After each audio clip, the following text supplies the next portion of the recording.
Hello everyone, আসসালামু আলাইকুম। কেমন আছেন আপনারা সবাই? আশা করছি অনেক বেশি ভালো আছেন।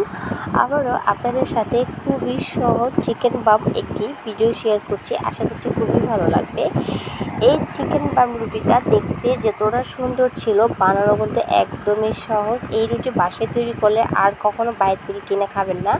তো সবার প্রথমে এখানে লাগছে চিকেন।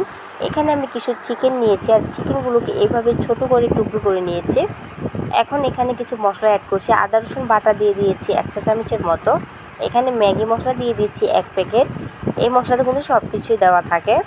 তারপরে এখানে দিয়ে দিচ্ছি আমি এই যে মশলাটা দেখতে পাচ্ছেন, এখানে গোলমরিচ, শাহি জিরা, এলাচ, রং যা ছিল সব কিছু মিক্স করা। এটা দিয়ে দিচ্ছি 1 টেবিল চামচ, স্বাদের জন্য লবণ। আর এখানে সয়া সস দিয়েছি আমি 2 টেবিল চামচের মতো। আর দিয়ে দিচ্ছি এখানে হাফ চা চামচের মতো আদা রসুন হলুদ গুঁড়ো। আর দিয়েছি এখানে 1 চা চামচের মতো কাশ্মীরি লাল মরিচের গুঁড়ো কালারের জন্য। হাফ চা চামচ দিয়েছি মরিচের ফাঁকি। তারপরে এখানে 2 টেবিল চামচ দিয়েছি আমি সরিষার তেল, আর একটি লেবুর ফালটি এখানে রস চিপে দিয়েছি। এখন এই সব কিছুকে খুব ভালো করে এইভাবে চামচ দিয়ে একটু মিক্স করে আমি এটাকে সাইডে রেখে দেবো আধা ঘন্টার জন্য। এখন ডোটা তৈরি করে নিচ্ছি।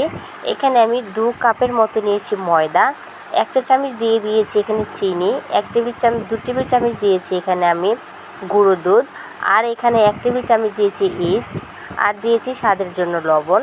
আর এই যে এখানে মেজারমেন্ট কাপের 1 কাপ নিয়েছি আমি রান্নার তেল।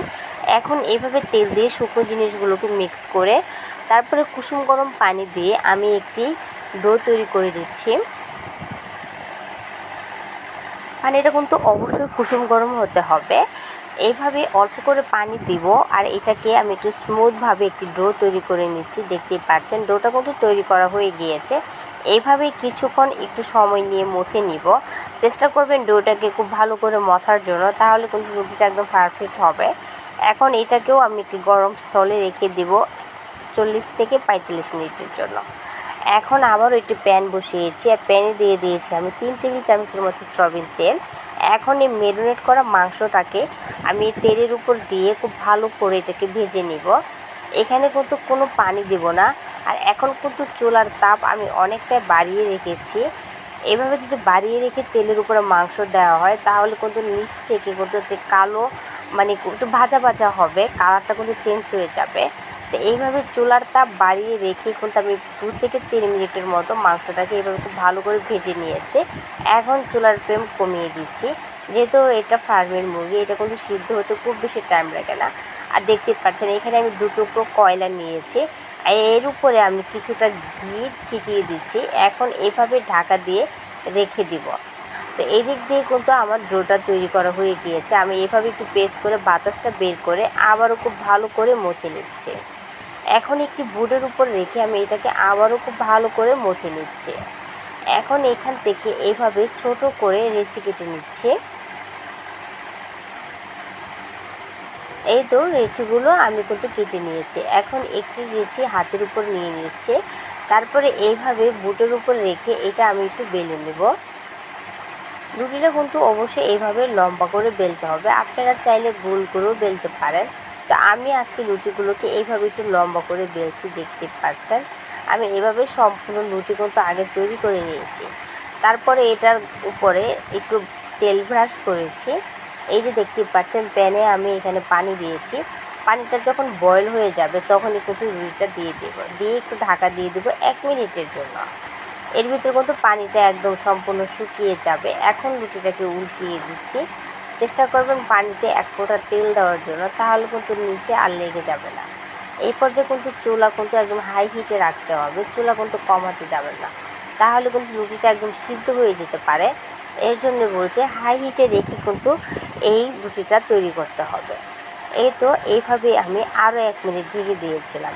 এখন আর ডাকছি না, এখন অপেক্ষা করছি পানি শুকিয়ে যাওয়া পর্যন্ত।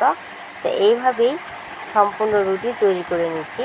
পানিটা যখন শুকিয়ে যাবে তখনও কিন্তু আমি আবার চুলাটাকে হাই হিট করে রাখবো, চুলা কিন্তু আর কমাচ্ছি না। তো পানি কিন্তু অনেকটাই শুকিয়ে গিয়েছে। এদিক দিয়ে কিন্তু রুটিটাও কিন্তু আমার অনেকটা হয়ে গিয়েছে, দেখতেই পাচ্ছেন। এখন একটু উল্টিয়ে দিচ্ছি। যদি নিচে দিয়ে এভাবে লেগে যায় তাহলে কিন্তু আবার ক্লিন করতে হবে। আমার এটা লেগে গিয়েছিল, তা পরবর্তীতে যেগুলো করেছিলাম এগুলো আর লেগে যায়নি। তো দেখতে পাচ্ছেন এভাবে কিন্তু উলট পালট করে রুটিগুলোকে ভেজে নিয়েছি।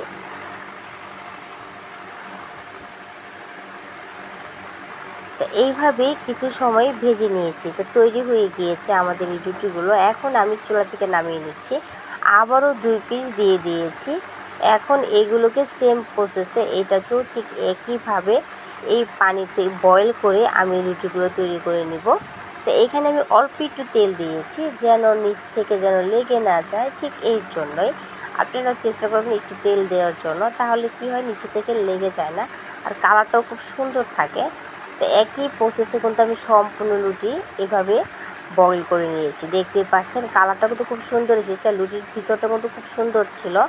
এখন একটু সস লাগিয়ে নিচ্ছি।